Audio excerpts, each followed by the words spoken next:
ரமேஷ் வீடு தானே? நான் தான் மிஸ்ஸஸ் ரமேஷ். ராதிகா இந்த வீட்டுல தானே இருக்கா? ஆமா, இங்கதான் இருக்கா. பேயிங் கெஸ்டா. அவ நல்லா இருக்கா? நல்லா இருக்கா. Please come in. உள்ள வாங்க. உட்காருங்க. ஆமா, நீங்க யாரு? நான் அவளுடைய அக்கா. மெட்ராஸ்ல இருந்து வரேன். அக்காவா? அவளுக்கு சொந்தக்காரங்க யாரும் இல்லைன்னு சொன்னாலே. ராதிகா, இங்க பாரு யார் வந்திருக்காங்கன்னு.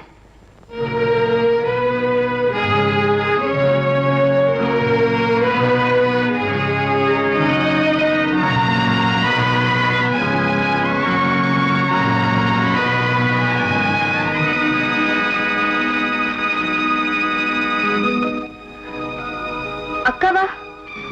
இவங்க யாருன்னு எனக்கு தெரியாது. என்னம்மா அது?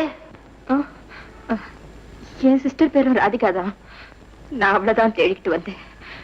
இவங்க பேரும் ராதிகாங்கிறதுனால குழப்பம் வந்துருச்சு. I'm sorry. என் தங்கச்சி ஊருக்கு அழைச்சிக்கிட்டு போனோம்னு எவ்வளவோ ஆசையோடு வந்தேன். விதி எனக்கு எதிராக விளையாடுது. நம்பிக்கை இழக்காதீங்க.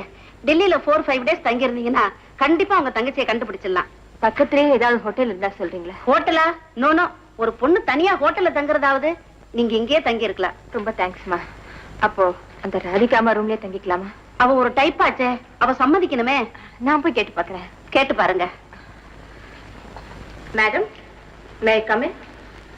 S, come in. மேடமா? மேடம் திம்மர் பாரு.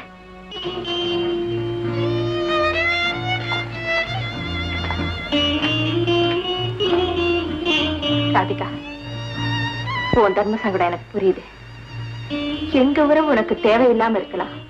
ஆனா எங்களுக்கு இருக்கிற ஒரே உறவு நீதாண்டி. என்ன நீ எவ்வளவுதான் வெறுத்து ஒதுக்கினாலும் செக்கு மாடு மாதிரி உன்னையே சுத்தி சுத்தி வந்தவன். என்ன பூனை பூனைன்னு பட்ட பேர் வச்சு கூப்பிடுவே, அதையெல்லாம் சங்கீதம் நினைச்சு கேட்டு ரசிச்ச வெடினா உரிமையோட என்ன திட்ட என் தங்கச்சி இல்லாம அந்த வீடே சூன்யமா இருக்கு. அந்த பெருமையை தாங்கிக்க முடியாமதான் 1500 மைல் தாண்டி உன்னை பார்க்க வந்திருக்கேன்டி. ராதிகா, ஒரு 2 நாள் உன் கூட தங்கி உன்னை பார்த்துக்கிட்டே இருக்கணும்னு ஆசைப்படுறேன்டி. மறக்காத பிளீஸ். அதான் உபதிரம் கொடுக்கறதுக்குன்னு ரயில் ஏறி வந்துட்டியா? 2 நாள் இருந்து தொலை. அதுக்கு மேல உறவை சொல்லி உருக ஆரம்பிச்சா நான் இந்த ஊரை விட்டு ஓடி போயிடுறேன். அம்மா அப்பா எல்லாம் நல்லா இருக்காங்களா? நீ அவங்கள விட்டு பிரிஞ்சதுல இருந்து ஏதோ ஒப்புக்கு உயரம் வந்துட்டு இருக்காங்க. ராதிகா, உனக்கு பிடிக்குமேனே திருநெல்வேலி அல்வா வாங்கிட்டு வந்திருக்கேன்.